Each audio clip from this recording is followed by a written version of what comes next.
Agora vamos entrar numa questão mais delicada da política no dia a dia ali mesmo, naquela convivência, na labuta da política. Você ideologicamente se posiciona à esquerda e você está afiliada num partido que, embora tenha uma gênese, uma construção de centro-esquerda, é o Partido da Social Democracia Brasileira. Isso a partir dos anos 90, ele foi se endireitando e, em dados momentos, até flertou com o bolsonarismo, a partir de 2019. Como que você se sente dentro do PSDB? Você se sente confortável e por que ser candidata pelo PSDB? Pablo, não existe percepção de conforto no sistema político partidário quando você é uma mulher sem padrinhos. Eu me sinto desconfortável no PSDB, como eu me sentiria desconfortável em qualquer partido político que eu estivesse hoje. Eu falo por mim, mas também falo por todas as mulheres que são militantes de partido político com as quais eu convivo. Eu sou coordenadora da Frente Intermunicipal de Combate à Violência Política de Gênero.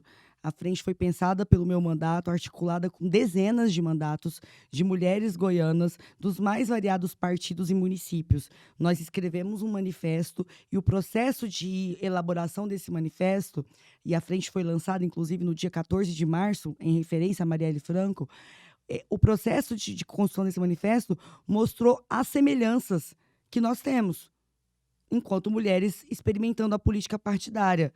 E aí, o PSDB é preciso compreendê-lo nas suas camadas. A primeira delas, nesse momento, nós precisamos dos grandes partidos, dos partidos históricos desse país, na trincheira de defesa da democracia.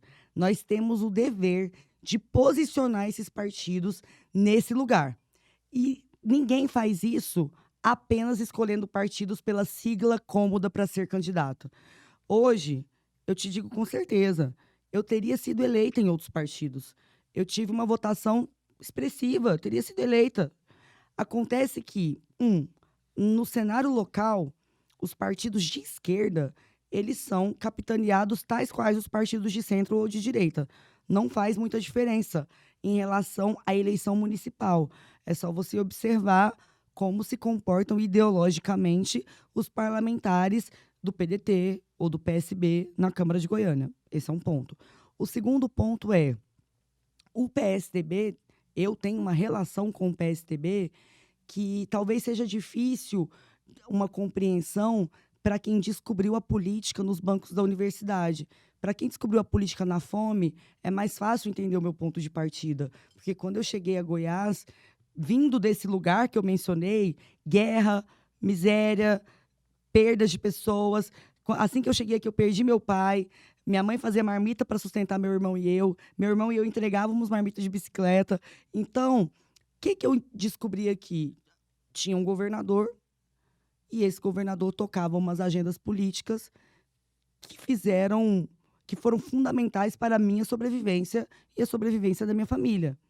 Eu não entendia nada de disputa partidária, porque esse não era o meu lugar. Meu lugar era fazer o corre para ter comida no prato e para estar na escola. Esse era meu lugar. E aí eu fui descobrindo um negócio assim, ó, renda cidadã. Nossa, que massa isso. Não resolve muito a vida, mas te dá um salve. Aí eu descobri uma outra parada na época que foi fascinante, que era a licenciatura parcelada da UEG, que vinham as professoras que estavam em sala de aula sem ter ensino superior, porque essa era a realidade de Goiás até 99. Você tinha a maioria das professoras e professores da rede estadual não tinham ensino superior, vinham daquele outro regime de formação. E aí a UEG proporcionou, né, a licenciatura parcelada. E por que isso fez diferença na minha vida? Porque as mulheres vinham do interior para fazer o EG aqui em Goiânia e a minha mãe vendia marmita para elas. Então foi um ciclo, né, de bonança puxado por essa política. E eu falei, eu quero fazer isso. Inclusive, foi nesse momento que eu decidi fazer ciências sociais. Eu quero estudar para construir esse tipo de política. E o governador era o Marconi. E eu achei isso muito massa. Tanto que depois, quando a gente vai entender a política do ponto de vista administrativo, eu sempre cito o exemplo do Lula agradecendo ao Marconi no dia que lançou o Bolsa Família. Quero agradecer ao governador de Goiás pela ideia do Bolsa Família, que aqui já existia o Renda Cidadã, enquanto eu via as pessoas de onde eu venho buscando cesta básica no lombo, coisa que aqui em Goiás também era muito comum. Essas coisas me fizeram me deslumbrar por esse gestor.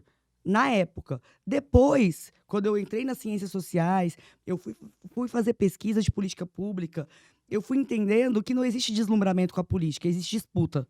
Existe disputa.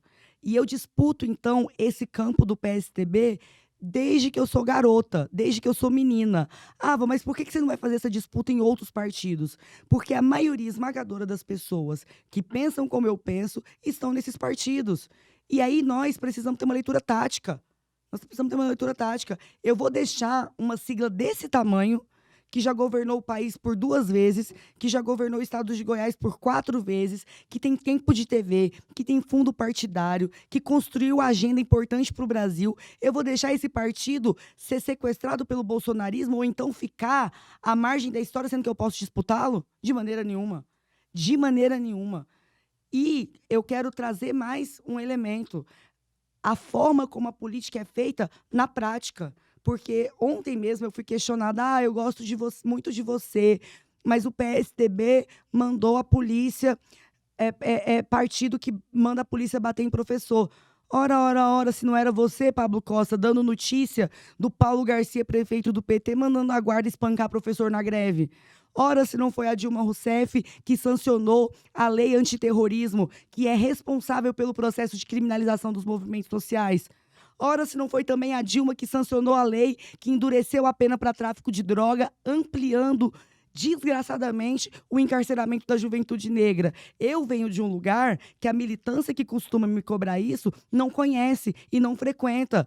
É onde a Força Nacional de Segurança entrou durante o governo do PT para pacificar o morro para a gente receber gringo. Esse é meu lugar. E eu não estou dizendo que eu venho desse lugar enquanto memória. É lá que eu tenho que ir para visitar quem eu amo. Para manter meus relacionamentos de afeto, subo o morro que muita gente que me cobra coerência partidária nunca subiu. Então, nesse lugar, infelizmente, o PT e o PSDB, ou a esquerda com perspectiva de poder, e aí é um pouco além do PT, e o PSDB, se encontram nos erros. Se encontram nos erros. Todos os governadores do PT, que eu admiro enquanto agentes de política pública social, tem polícias truculentas. Ou foi só o Alckmin? Camilo Santana também mandou bater na polícia. Aliás, bater em professor, sabe? Então, se nós não formos capazes de fazer um debate que compreenda os elementos na forma em que eles são, se nós apenas trouxermos as nossas paixões, as nossas inclinações para o debate político, a gente vai chegar a um ponto de esvaziamento da agenda tão grande que só vão nos restar as siglas. E onde só nos restam siglas vazias de sentido, o que a gente constrói de efetivo, de eficaz para um país que sequer conhece a nossa conversa, que sequer participa desse debate? Para finalizar, eu vou lembrar do Tom Zé, sabe? Aqui está a classe operária, aqui estão os artistas subindo no palco para falar da classe operária. Nenhum operário foi chamado, não tem nenhum operário do palco, mas nós vamos decidir o que é a classe operária. Então, é por isso que eu estou no PSDB, para disputá-lo. E essa disputa tem feito diferença, Pablo. Eu fui a única eleita pelo partido em Goiânia. Quando amigos de esquerda iam para as redes sociais dizer: vocês vão votar na Ava e vão ajudar a eleger um cacique do PSDB. E aí ela não vai dar conta de defender as agendas dela lá dentro, porque ela vai ser convencida pelo líder da bancada do partido dela. Eu sou a líder da bancada, aliás, eu sou a bancada, porque eu fui a única eleita pelo partido. Mas eu não parei aí. Eu presido um monte de comissões na Câmara. Eu poderia ter ficado com o meu trabalho de parlamentar. Eu decidi ser presidenta do partido, porque eu não me acomodo ao meu discurso se eu não puder mudar a estrutura que eu faço parte. Eu sou a primeira mulher a presidir o PSDB de Goiânia. E, às vezes, quando eu vou nos eventos, o pessoal me apresenta como presidente do PSDB mulher. Não, é do PSDB. É homem, mulher, menino. E aí, com isso, eu montei a primeira executiva do PSDB com mais mulheres do que homens. A primeira executiva do PSDB sem indicações políticas. Quando eu digo indicações políticas, de parlamentares. Não tem filho de ninguém. Não tem alguém que está ali porque um deputado colocou. São pessoas que constroem nas bases. E eu desafio os dirigentes dos partidos de esquerda de Goiás terem executivas tão democráticas, tão plurais, como a que eu montei à frente do PSDB. Então, para finalizar de vez, é preciso dizer: Os partidos precisam ser disputados por dentro, precisam ser redirecionados para o campo da defesa da democracia, e a gente não faz isso sentando só com os nossos amiguinhos, só com quem a gente concorda. A gente precisa ir para uma disputa que, por ser muito difícil, muitas pessoas não querem fazer, mas eu nunca fui de fugir desse tipo de confronto, de combate e de batalha.